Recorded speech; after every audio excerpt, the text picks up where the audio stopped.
Programming mindset চ্যানেলের পক্ষ থেকে স্বাগতম জানাচ্ছি।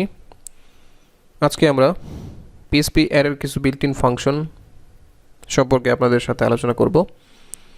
গত টিউটোরিয়ালে আমরা অ্যারের ম্যানিপুলেশন নিয়ে আলোচনা করেছি। এই টিউটোরিয়ালে আমরা PHP বিল্ট ইন ফাংশনের কতগুলো ফাংশন আপনাদের সামনে দেখানোর চেষ্টা করব। তো কথা না বাড়িয়ে শুরু করি।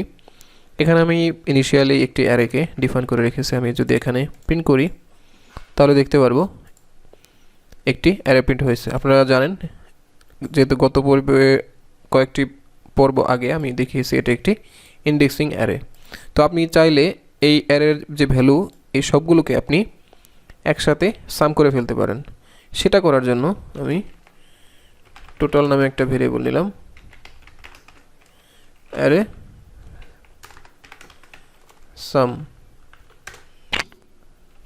আপনি যদি এখানে ডাটা দিয়ে দেন ও আমাকে টোটাল ভ্যালুটা এখানে রিটার্ন করবে। আমি আরেকটা এখানে প্রবলেম তৈরি করি।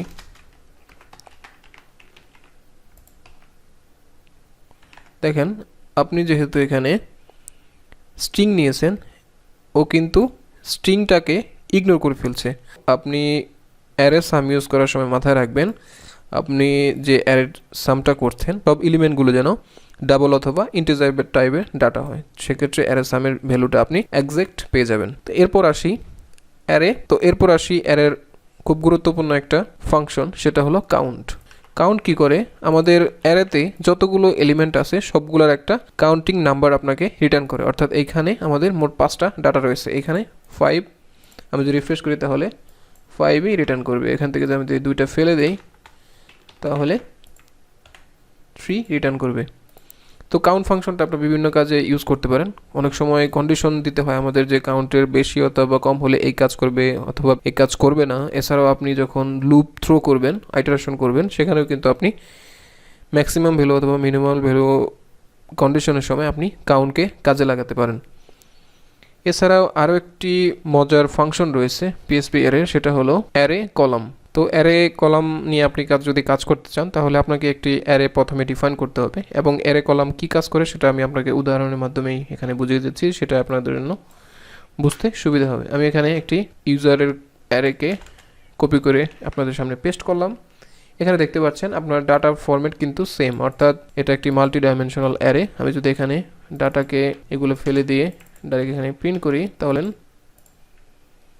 এটা একটা মাল্টি ডাইমেনশনাল অ্যারে। কিন্তু প্রত্যেকটা ডাটার মধ্যে দেখতে পারবেন এখানে আইডি নেম এজ এইভাবে ইন্ডেক্স আকারে এখানে সেভ করা আছে। সবগুলো অ্যারের মধ্যে এই অ্যারে এবং এই অ্যারের মধ্যে কিন্তু একটা কমন বিষয় আছে, সেটা হলো কি। এগুলোকে যদি আপনি চান তাহলে এই কি ইউজ করে আপনি আলাদা আলাদা 3টা অ্যারে জেনারেট করতে পারেন। আমি চাচ্ছি আমাদের যে আইডিগুলো আছে সব আইডি একসাথে নিয়ে আমি একটি অ্যারে তৈরি করব।